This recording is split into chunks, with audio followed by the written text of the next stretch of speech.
El Colegio de México y el Centro de Estudios Lingüísticos y Literarios presentan Trayectorias en Interpretación, Traducción y Traductología. Les doy la bienvenida a la segunda temporada del podcast Trayectorias en Interpretación, Traducción y Traductología. Soy Tania Hernández, profesora e investigadora del Centro de Estudios Lingüísticos y Literarios del Colegio de México. En esta ocasión me reúno con los estudiantes de la promoción 2024-2026 de la maestría en traducción y de la promoción 2023-2025 de la maestría en estudios de Asia y África del Colegio de México. A lo largo de esta temporada conversaremos sobre las trayectorias de traductores y especialistas cuya labor se entrelaza con la traducción de lenguas originarias mexicanas, ya sea en distintas revistas y suplementos culturales o en proyectos de difusión de la ciencia.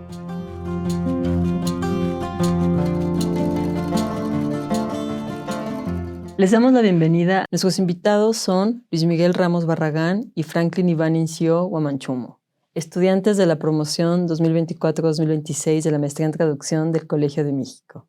Luis Miguel, Franklin, muchas gracias por estar aquí. Muchas gracias por la invitación y un saludo a todos los escuchas. Hola, muchas gracias. Estamos muy contentos de estar aquí. Gracias por estar aquí nuevamente. Y bueno, sin más preámbulos, entremos en el tema de este episodio, México indígena. Se trata de una publicación de corte institucional en la que, al igual que sucedía con estudios de cultura maya, sobre la cual conversamos con Huitzil y Gaby en el episodio anterior, ustedes también encontraron muy pocas traducciones. Pero antes de entrar en esto con más detalle, quería preguntarles y pedirles que nos trazaran una panorámica de esta revista México Indígena para nuestros distinguidos radioescuchas. Bueno, con respecto a México Indígena, es necesario decir que la revista se publicó por primera vez en 1977, mientras Ignacio Valle era director del Instituto Nacional Indígena, conocido hoy como INPI o Instituto Nacional de los Pueblos Indígenas. Para la misma época era también, o contamos con la presencia también de Juan Rulfo como director de publicaciones de la misma institución, por lo que sin duda participó al menos en concebir qué forma tendría la revista y qué temas se tratarían. Esta publicación como tal se caracteriza por presentar dos interrupciones importantes, la primera entre 1991 y 2002 y la segunda de 2003 hasta 2023. Nosotros encontramos un testimonio interesante en las páginas de la revista. Ahí comenta Adolfo Regino Montes, el actual director del INPI desde 2018, que la segunda interrupción coincidió justo con las épocas del neoliberalismo en México. Desde nuestro punto de vista, esto da cuenta de que la revista es un terreno de batalla ideológico, lo que sin duda afecta de cierta manera las traducciones. Ahora bien, es claro que los objetivos de una publicación como esta estaban vinculados a la idea de la creación de una revista de difusión de las acciones de una entidad estatal como el INI, siendo una idea natural sobre todo si tomamos en cuenta la existencia de precedentes con la misma misión como el Boletín Acción Indigenista que precedió a México Indígena. Es por el hecho de ser sobre todo una plataforma de difusión que las traducciones son un elemento más bien marginal en esta revista. Quizás con la única excepción de los números de 1985, que justamente se llamaron Narrativas 1 y 2, y que tuvieron por tema principal las expresiones literarias. Ahí encontramos varias publicaciones de traducciones. En todo caso, estas traducciones, aunque no abundantes, tuvieron presencia desde el segundo año de publicación en un suplemento de noviembre de 1978.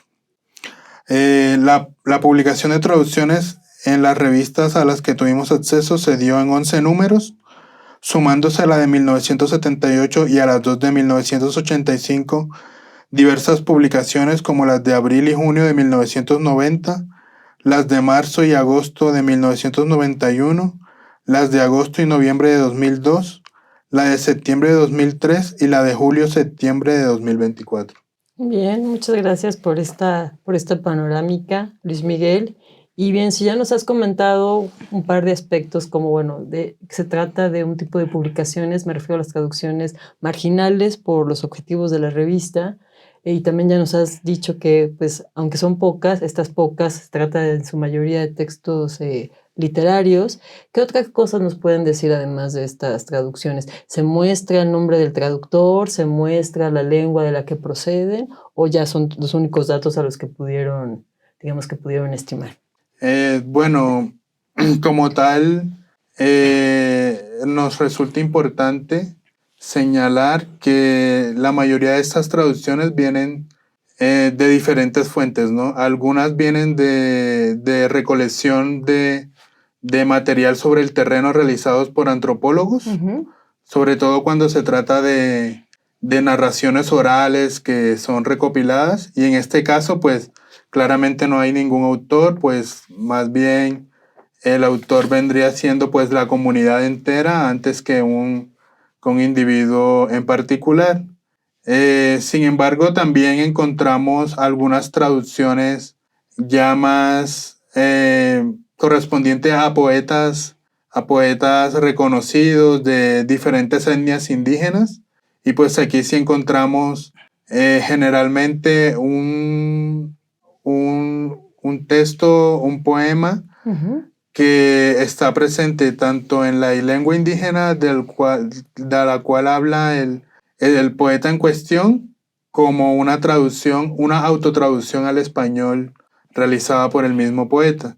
Entonces tenemos sobre todo estos tipos de traducciones. También, por ejemplo, en algunos números se recopilaron diferentes textos de los cantares mexicanos y otros libros que presentan traducciones como ya estandarizadas, y pues la revista las reproduce en un apartado generalmente centrado en la literatura, que generalmente se llama literatura indígena. Bien, y digamos, aunque pues, en realidad son pocas traducciones y ya nos dieron nos acabas de dar esta breve descripción sobre pues de dónde provienen algunas de ellas y bueno, lo complicado que es en realidad establecer una figura autoral porque más bien se atribuye el texto a la comunidad. Entiendo que pudieron entrevistar al escritor Armando Sánchez Gómez, de quien se publicó un poema en celtal, traducido por él mismo en español. Es correcto. El papel de la traducción en el contexto de la revista México Indígena nos resulta clave, pues actúa como una herramienta para visibilizar la creación literaria indígena. Aparece en la revista con el título de Letras Indígenas y la figura en este periodo es el autotraductor. El mismo poeta traductor traduce al español su lengua original, que permite, de cierta manera, que sea la voz de los mismos indígenas que se publique y obtenga este reconocimiento. Tuvimos la oportunidad de entrevistar a Armando Sánchez Gómez, quien nació en el año de 1969 en Chiapas y es un destacado profesor y escritor celtal. Su formación es sólida ya que estudió pedagogía de educación preescolar indígena. También obtuvo un diplomado en creación literaria por el SOGEM y cursó seminarios de creación poética y narrativa.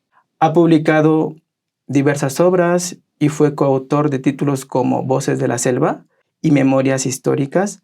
La labor para encontrar el contacto de ese traductor fue maratónico porque la información que aparece en las páginas oficiales son antiguas, datan de hace 10 años. Entonces tuvimos que recurrir a fuentes en Chiapas como revistas y radios para poder obtener el contacto. Al final, él nos compartió su experiencia traduciendo en la revista México Indígena, que fue en la publicación de agosto del 2002. Y lo que nos platica nos parece interesante y muy relevante compartir con todos ustedes, ya que él pone de manifiesto que la traducción al español que realizó de su poema fue modificado de cierta manera. Él presentó un primer borrador en español, pero esta traducción no fue aprobada. Él nos comenta que fue porque habían expresiones o palabras que no eran transparentes en español, que no se entendían. Entonces tuvo que trabajar en 2 hasta 3 oportunidades la misma traducción y al final decidieron enviar a un editor para que trabajara en conjunto con este poeta. Lo que él nos comparte es que no es el único caso.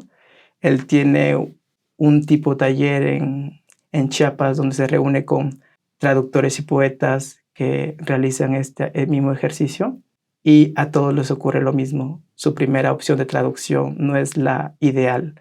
Entonces podemos inferir que hay una política editorial marcada hacia el público hispanohablante, que esta traducción pueda ser transparente y clara. Entonces podemos hablar tal vez de una domesticación del texto original.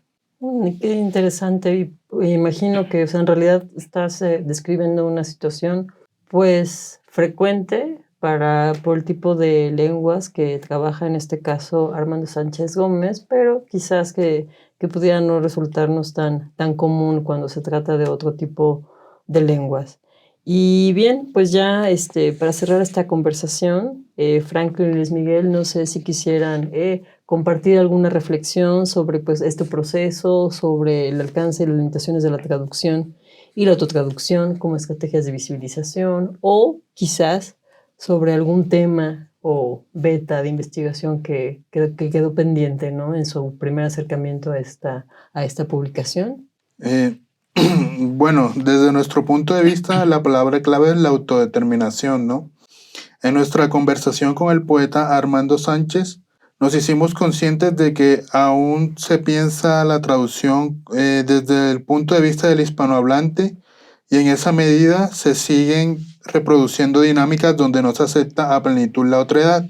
En gran medida se realizan traducciones que domestican el texto, lo cual las hace girar en torno al centro de gravedad de la lengua española.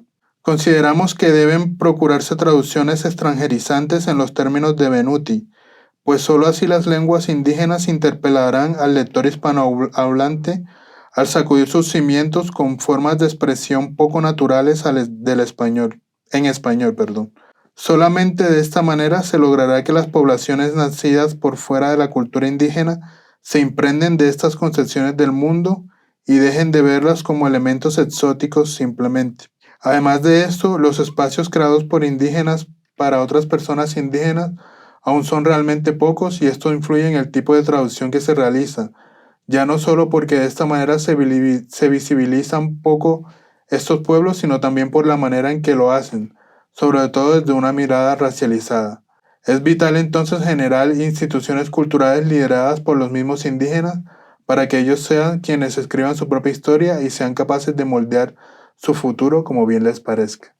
Muchísimas gracias, Luis Miguel, por terminar de esta manera tan contundente y casi invitando al activismo lingüístico, al activismo traductor, para, como tú dices, pues sí, darle cabida a otras voces y otras posibilidades de traducción que en este caso, como propones en esta vertiente defendida por Benuti, de una traducción extranjerizante que nos permita visibilizar, ¿no?, lo extraño, lo ajeno que pudieran ser estas expresiones literarias. Pues ya no me queda sino agradecerles nuevamente, Luis Miguel, Franklin, por haber estado aquí, por habernos compartido su investigación. Muchas gracias. Y a ustedes, escuchas, pues los invitamos a escuchar los últimos episodios de esta temporada. Esto fue una producción de la Coordinación de Educación Digital del Colegio de México.